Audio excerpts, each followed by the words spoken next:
समीकरण बताता है, उस समीकरण के आधार पर किसी भी परिस्थिति में जनता दल यूनाइटेड के नेता आदरणीय नीतीश कुमार जी देवेश चंद्र ठाकुर को चुनाव लड़ने का निर्देश अथवा आदेश देने का काम करेंगे।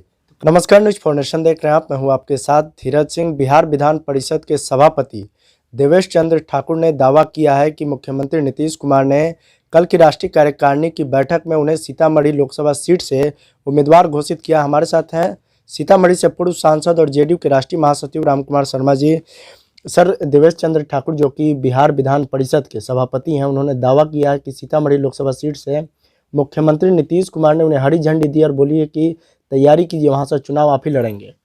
सबसे पहले तो आपके न्यूज़ चैनल के माध्यम से समस्त देशवासियों को नए वर्ष की हम शुभकामना देते हैं और आपको बताना चाहते हैं कि सभापति जी को या किसी भी व्यक्ति को चुनाव लड़ने का आदेश या घोषणा निश्चित रूप से पार्लियामेंट्री बोर्ड कमेटी के निर्णय के बाद किया जाता है।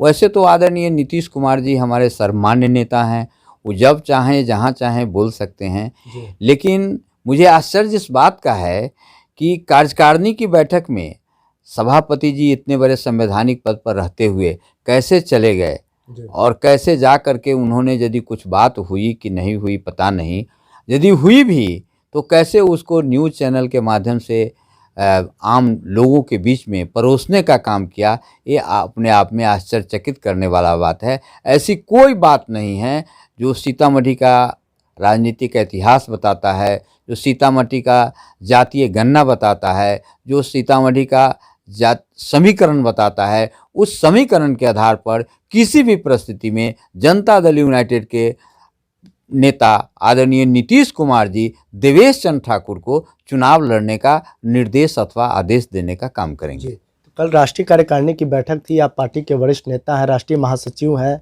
राष्ट्रीय कार्यकारिणी में आप भी शामिल थे। क्या इस चीज़ को लेकर कोई चर्चा भी हुई थी मुख्यमंत्री नीतीश कुमार की? नहीं, मैंने पहले ही बता दिया कि उस बात की कोई चर्चा हो ही नहीं सकती है, इस प्रकार की बात होती ही नहीं है। और यदि होती भी है, कुछ बातचीत होती है, तो उस कार्यकारिणी की बैठक को यहाँ पर रखने का कोई अधिकार किसी को प्राप्त नहीं है। बातचीत के क्रम में किसी को कोई बात होती है तो उसको रखने का कोई अधिकार नहीं है।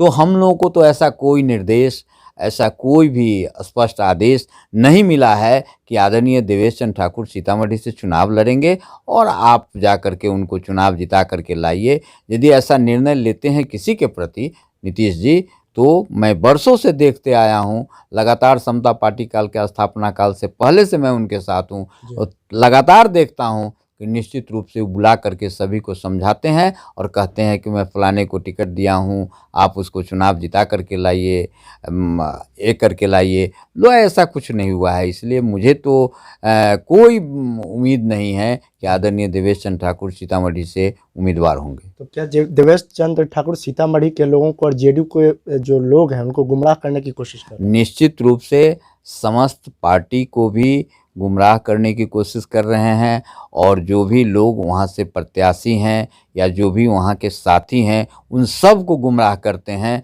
ताकि ये सभी के सभी लोग उनके दावेदारी को कबूल कर ले और रास्ते से हट जाएं और वो आसानी से चुनाव लड़ सकें। और मैं कहता हूं कि कभी भी नहीं आदरणीय नीतीश कुमार जी उनको निर्देश दिए हैं अथवा निर्देश देंगे। क्या आप उम्मीद है कि आगे भी उनको उम्मीद नहीं है, उनकी कोई संभावना नहीं है? नहीं, उम्मीद उनको होगी तो वो जाने, लेकिन कोई संभावना नहीं। आप भी तैयारी कर रहे हैं सीतामढ़ी लोकसभा सीट से? अरे देवेश चंद्र ठाकुर जी ने तो अपने वक्तव्य में कहा कि हम व्यवसाय करते हैं और व्यवसाय के माध्यम से तब राजनीति करते हैं। और मैं तो सिर्फ पढ़ाई लिखाई करने के बाद लगभग 37 वर्ष से ग्रेजुएशन करने के बाद लगातार जन सेवा में हूं और सेवा ही करता हूं। सामान्य मुखिया से लेकर के लोकसभा सदन तक पहुंचा और फिर अभी नेशनल जनरल सेक्रेटरी हूं।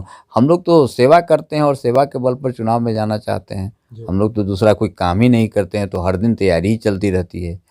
आखिर में एक सवाल, नीतीश कुमार नए राष्ट्रीय अध्यक्ष बने हैं, क्या आप इस चीज़ को लेकर उनसे मुलाकात करेंगे और कहेंगे कि जिस तरीके से देवेश चंद्र ठाकुर गुमराह कर रहे हैं, अपनी दावेदारी भी पेश करेंगे वहाँ पर?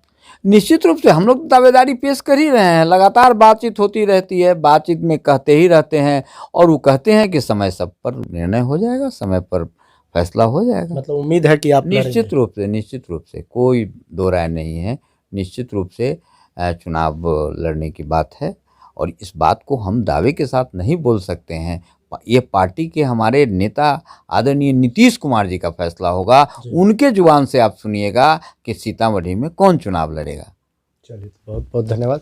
ये जेडीयू के राष्ट्रीय महासचिव और पूर्व सांसद राम कुमार शर्मा। दिल्ली से न्यूज़ फाउंडेशन के लिए मैं धीरज सिंह।